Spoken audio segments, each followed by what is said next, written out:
The world is in a precarious place, and a doomsday cabin isn't such a crazy idea right now. Not too far in the past, a pioneer lived and struggled out here, in this green valley on America's wild frontier. His house has sat abandoned since then, and now we want to recreate it. These quiet cabins, barns, and homesteads have nearly all disappeared from our landscape. So let's save one, just one, to mark the legacy of the farmers, the miners, and the ancestors who carved out a spot for us. Who knows, maybe we'll need these pioneer skills again before too long. Today we're working hard on the bones of Uncle Dan's, rebuilding walls and saving the architecture, all as the farm work goes on. There's no rest for the weary on these hot summer days, as Robbie, with children tagging along, cuts hay in the fields. When time allows, we work on rebuilding the 1889 homestead house, one wall at a time.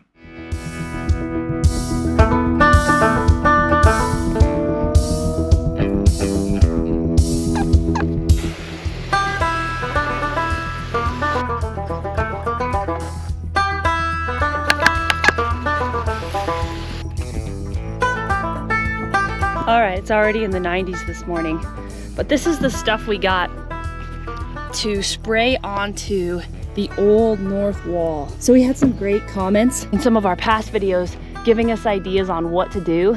Most of the other walls were too far shot, but we really wanted to bring back at least one of the walls. This north wall is in the best shape of all four of them. And now we need to try and get rid of any smells that are still left. So this product was designed for like after fire damage, to get rid of the lingering smells that you just really can't clean away. We're gonna give that a shot on this. It's not gonna solve all our problems, but it might help take away the lingering smells we don't really wanna take with us into the future on this build. Especially since we're gonna put a wood burning stove right there, which means it's gonna get warm and any smells in that wall are gonna be released. Hopefully it gets this wall fresh, or as fresh as an 1889 wall can be, right? I'm really hoping it's gonna work. I guess in order to know that, you just have to come stay in this place when it's finished. I don't know, even though there's lap joints built into this, I think we might need to get a resident house cat. Make sure the mice don't come back. Name him Uncle Dan.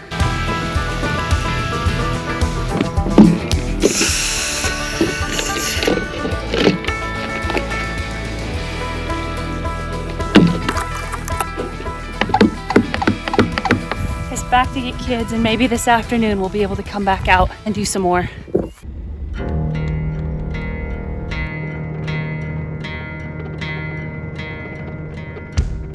"90 days from now, we want to be living the pioneer life in this house. Half the work is already done. 22 tons of stone has been laid by hand for the foundation. Huge beams have been sawmilled. The original north wall from the 1800s got raised up last week, alongside the start of 3 brand new walls. We even have furnishings half made or salvaged for this house. So let's keep moving, straight into the unknown of rebuilding a house from history.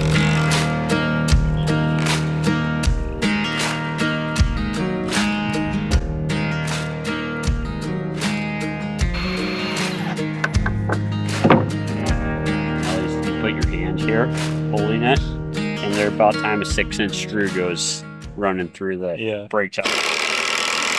The three of us dove in headfirst last week, building and lifting 2 of the fresh new walls. Robbie has been masterminding all of the big work. Jesse chops the boards for studs, and I, Clayton, am narrating and lifting up walls where needed. The south wall is up, just waiting on its gable. The west wall with its central window is in too. The last of the 4 walls will be the east wall, with a front door and window in it. We'll be putting those elements back in exactly where they were the first time this house was built, back in 1889, when a pioneer named McLaughlin came west with his good friend Jackson, and the saga of this humble homestead house began. The north wall, the wall Jesse is about to finish cleaning today, has sat on this spot for 135 years. We've beefed up the stone foundation, leaving the original cornerstones and adding a good deal to it. But we laid the stones with historical techniques. Everything still looks good down there. Not falling down yet.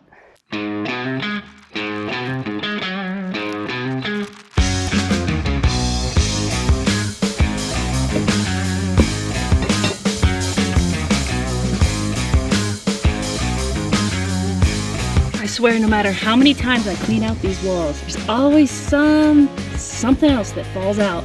It's usually something pretty gross. So I pulled all these boards back when I was working on this earlier, cleaning it out. I've checked everything behind the boards. There's no mouse nests. There's nothing still there. So at least all that stuff has been dealt with. This is just the final Hail Mary. How much it'll do, I don't know. But is it worth a shot? Yes, it is worth a shot. We keep our goals reasonable around here. Good enough for who it's for, as the saying goes. We're getting down to the last of the gross stuff. Should be a whole lot cleaner from here on out. It's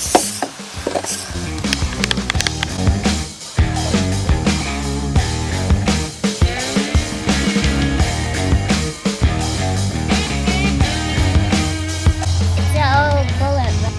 Put that in our collection, George. All right, that's one job done. On to the next.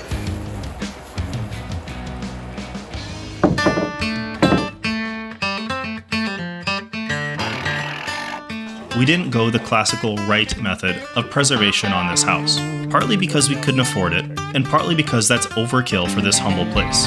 Likewise, we won't bastardize the house with a bunch of modern nonsense. No drywall, no concrete, no trendy stuff. Just history. Or in the inspiration of history at the least. We aren't purists. But getting as much from the land as we can, and salvaging the original bones of the house is a big part of the fun. The east wall is getting built right now. It will be raised, fastened, and back in the same spot as it was originally made, some 135 years ago.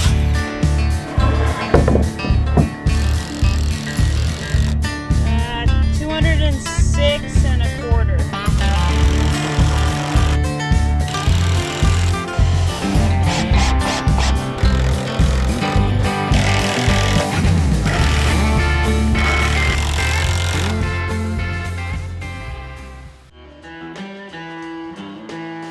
The wall is all ready to lift into place, but nature chooses her time. Rain and storms fly in fast around Montana, and we have to duck into the shop until this one passes. George, where are you going? Ready?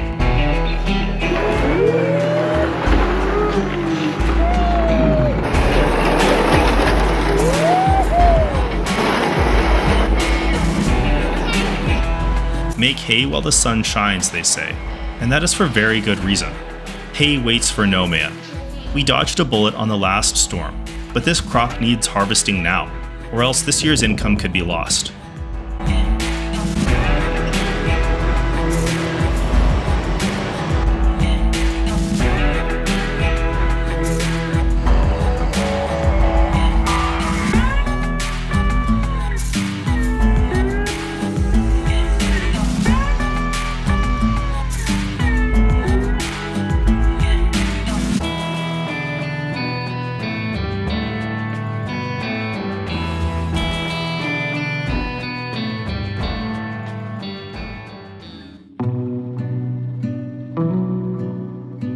Far away from the din of the city, I dwell on the prairie alone, with no one to praise or to pity, and all the broad earth for my own. The fields allure me to labor, the shanty to shelter my sleep, a league and a half to the neighbor, and a collie to watch if I weep. I follow the plow and the breaking. I tap the treasures of time. The treasure is here for the taking, and taking it isn't a crime. I ride on the rack or the reaper to harvest the fruit of my hand, and daily I know the deeper I'm rooting my soul in the land.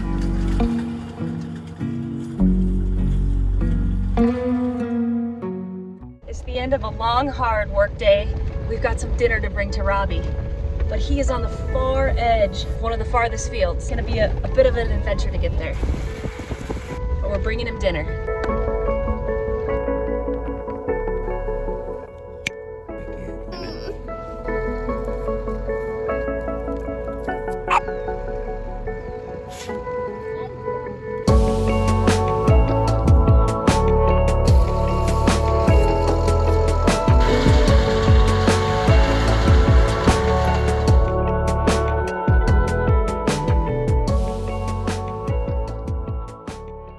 This is it. The final wall. We've spent many days harvesting timber from these hills, sawmilling it into sturdy 2x5 studs. And now, the moment of truth, raising the last wall. Our tools may be modern, but our goal is to recapture the spirit of this place, as it stood over a century ago, back in 1889.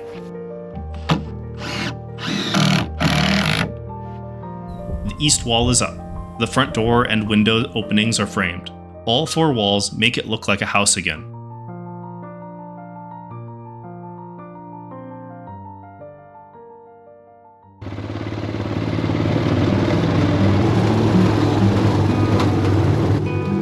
Robbie continues on with a seemingly endless job of haying. This grass will feed animals all through the long Montana winter. The kids are learning to ride along and be good sports, even when it's hot and they don't want to be outside on the ranch.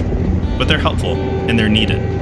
Summer is a full-on sprint. Even so, Uncle Dan's cabin is moving along and is indeed a house again. Well, minus the whole having a roof thing, and that will come soon enough. And should the world fall apart in the meantime, and we find ourselves in need of a doomsday spot, I can't think of a more picturesque one than this.